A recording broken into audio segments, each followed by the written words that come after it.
ইসলাম মানে কি?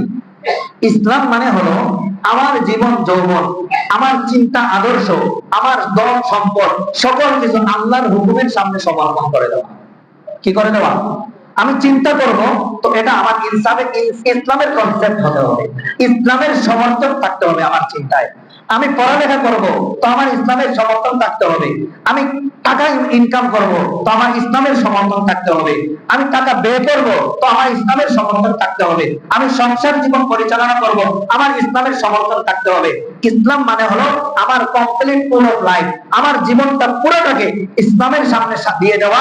আমি কিভাবে ঘুমাবো ইসলাম বলে দিবে, আমি কিভাবে খাবার খাবো ইসলাম বলে দিবে, আমি পোশাক কোনটা পরবো ইসলাম বলে দিব, আমি হাঁটবো কোন স্টাইলে ইসলাম বলে দিব, আমি আমার গায়ে কোন পারফিউমটা ব্যবহার করবো ইসলাম বলে দিবে, আমি আমার দেহটাকে কিভাবে সাজাবো ইসলাম বলে দিবে, আমি আমার সম্পদ কিভাবে ব্যয় করবো ইসলাম বলে দিবে, আমার ঘর কিভাবে পরিচালনা করবো ইসলাম বলে দিবে, আমার সমাজ কিভাবে পরিচালনা করবো ইসলাম বলে দিবে, আমার রাষ্ট্র কিভাবে পরিচালনা করবো এটা ইসলাম বলে দিবে। যদি আমি এই কনসেপ্ট নিতে পারি আমি পরিপূর্ণ মুসলমান।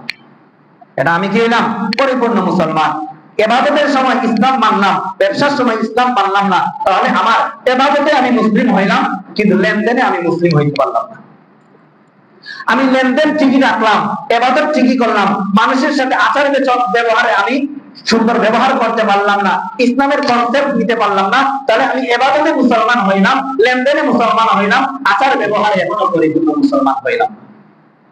এজন্য ইসলাম মানে পাঁচটা জিনিস: আকীদা, ইবাদত, আখলাক, মুআমালা, মুআশারা। এই পাঁচটা জিনিস মিলে পরিপূর্ণ ইসলাম।